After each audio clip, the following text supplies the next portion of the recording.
UP की वाराणसी पहुंचे PM Modi. Airport पर सीएम योगी, डिप्टी सीएम ब्रजेश पाठक ने किया स्वागत।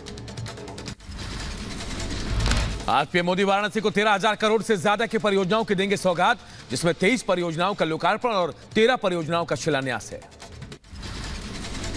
वाराणसी पहुंचते ही एक ही गाड़ी में बैठकर निकले पीएम मोदी और योगी। देर रात होने के बाद भी बड़ी संख्या में सड़क किनारे खड़े नजर आए लोग। पीएम मोदी का करते दिखे इंतजार।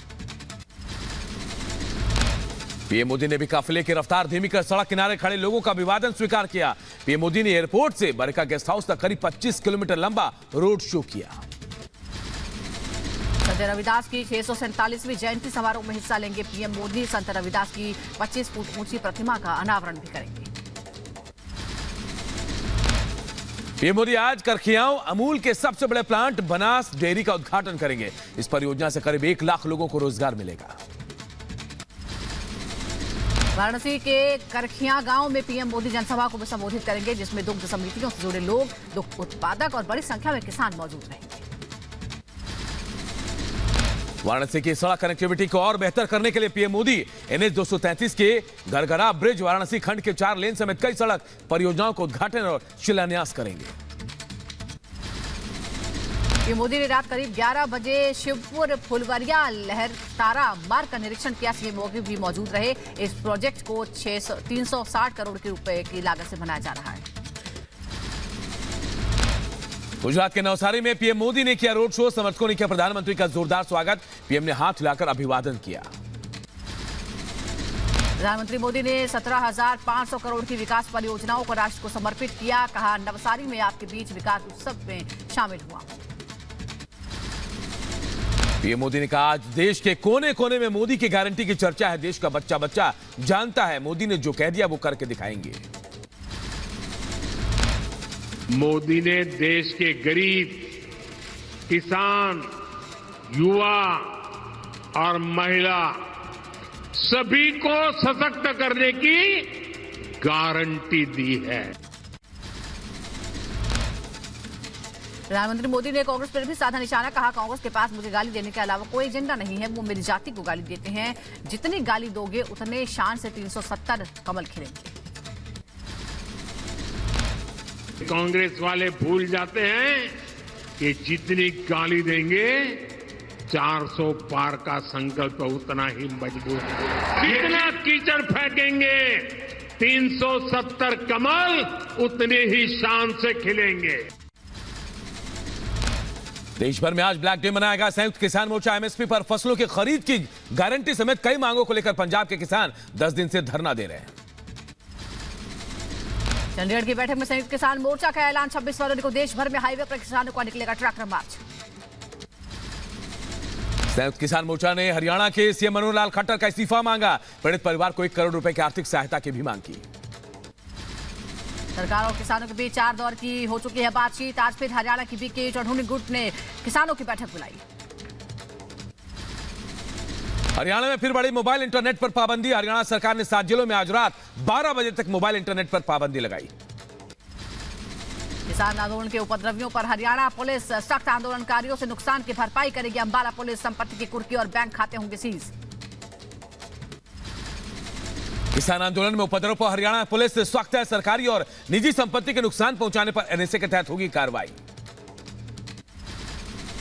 हरियाणा के करनाल में भी प्रदर्शनकारी किसानों का हंगामा। प्रदर्शनकारियों ने करनाल कैथल हाईवे को 2 घंटे तक बंद रखा। महाराष्ट्र के पूर्व मुख्यमंत्री और शिवसेना नेता मनोहर जोशी का निधन। 86 साल की उम्र में ली आखिरी सांस। दिल का दौरा पड़ने से निधन हुआ। मध्य प्रदेश के मुख्यमंत्री मोहन यादव आज नीमच में करेंगे विशाल रोड शो। 151 करोड़ से ज्यादा की विकास का करेंगे शिलान्यास। वित्त मंत्री निर्मला सीतारमण के यूपी दौरे का आज दूसरा दिन। सुबह करीब 10:30 बजे महाराजगंज में पार्टी कार्यकर्ताओं के साथ करेंगी बैठक। बिहार के पूर्व डिप्टी सीएम तेजस्वी यादव की जन विश्वास यात्रा में बेकाबू हुई भीड़। भोजपुर में जनसभा में 4 घंटे लेट पहुंचने पर समर्थकों ने जमकर किया हंगामा। बिहार में शिक्षा विभाग के अपर मुख्य सचिव के पाठक की मुश्किलें बढ़ गई है। मुजफ्फरपुर सीजेएम कोर्ट में के पाठक के खिलाफ परिवाद दायर किया गया है। राजा भैया से बातचीत पर सपा अध्यक्ष अखिलेश यादव का बड़ा बयान। कहा, जो आना चाहे स्वागत है। बता दें कि कुछ दिन पहले ही सपा प्रदेश अध्यक्ष नरेश उत्तम पटेल ने राजा भैया से मुलाकात की थी।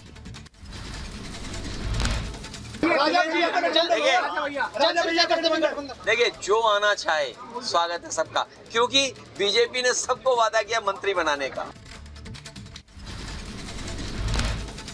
अजमेर शरीफ के दीवान ने सीएए को लेकर मुसलमानों को दिया संदेश, का मुसलमानों को गुमराह किया जा रहा है। सीएए हमारे देश में नागरिकता देने वाला कानून है। उनका तमाम मीडिया करते हुए यहाँ तशरीफ लेकर रहा है उनका, और भी लोग आने वाला है, इसी को मद्देनजर रखते हुए सही नहीं है। आपने कम सुना क्या? टिकट नहीं मिलने से नाराज सपा नेता आबिद रजा ने अपनी पार्टी पर साधा निशाना, कहा आखिर कब तक टिकट का मोहताज रहेगा मुस्लिम। छत्तीसगढ़ के जांजगीर चांपा में गरजे केंद्रीय गृह मंत्री अमित शाह, कहा यह चुनाव देश का भविष्य तय करने वाला है। आने वाला चुनाव ये देश का भविष्य तय करने वाला चुनाव, आने वाले चुनाव देश को पूर्ण विकसित और भारत माता को विश्व गुरु बनाने के लिए महत्वपूर्ण चुनाव। जेडीएस नेता और कर्नाटक के पूर्व सीएम एच.डी. कुमारस्वामी ने बेटे निखिल कुमारस्वामी के साथ गृह मंत्री अमित शाह से मुलाकात की। 5 लोकसभा सीटों को लेकर हुई चर्चा। मुंबई यूथ कांग्रेस अध्यक्ष पद से हटाए जाने पर बोले जिशान सिद्दीकी, मुस्लिम विरोधी पार्टी है कांग्रेस। जितना कम्युनलिज्म इंडियन यूथ कांग्रेस में है वो कहीं नहीं है। मुझे सिर्फ इसीलिए टारगेट किया जा रहा है क्योंकि मैं एक मुसलमान हूं। ये पार्टी को जवाब देना पड़ेगा। कांग्रेस के 65 करोड़ रुपए की टैक्स वसूली के आरोप पर बीजेपी ने दिया जवाब, कहा जिसका चरित्र लूट और वसूली कर रहा है आज उनको संवैधानिक प्रक्रिया की फाइनेंशियल टेररिज्म लग रहा है। इसका चरित्र, जिसकी विचारधारा और जिसके कुकर्म केवल लूट और वसूली के ही रहे हैं, जो टैक्स की प्रक्रिया जो आम लोगों पर, आप पर और मुझ पर लागू होती है, वो भी उसको वसूली लग रही है। राहुल गांधी के भारत जोड़ो न्याय यात्रा में जाएंगे अखिलेश यादव, कांग्रेस ने एसपी के दफ्तर जाकर न्याय यात्रा का न्योता दिया। जाएंगे, हम यात्रा में जाएंगे और उनका बहुत जल्दी विस्तृत कार्यक्रम आने वाला है। जो आगरा में कार्यक्रम होगा उसमें विस्तृत कार्यक्रम आने के बाद मैं शामिल होऊंगा। भंसार मौर्य ने बनाई नई पार्टी, दिल्ली में राष्ट्रीय शोषित समाज पार्टी का ऐलान किया। इस दौरान फिर विवादित बयान दिया, कहा मंदिरों में प्राण प्रतिष्ठा पाखंड है। दिल्ली के सीएम अरविंद केजरीवाल को ईडी के समन पर आपकी मंत्री आतिशी का बड़ा दावा, कहा केजरीवाल को अगले 4 दिनों में गिरफ्तार कर सकती है पुलिस।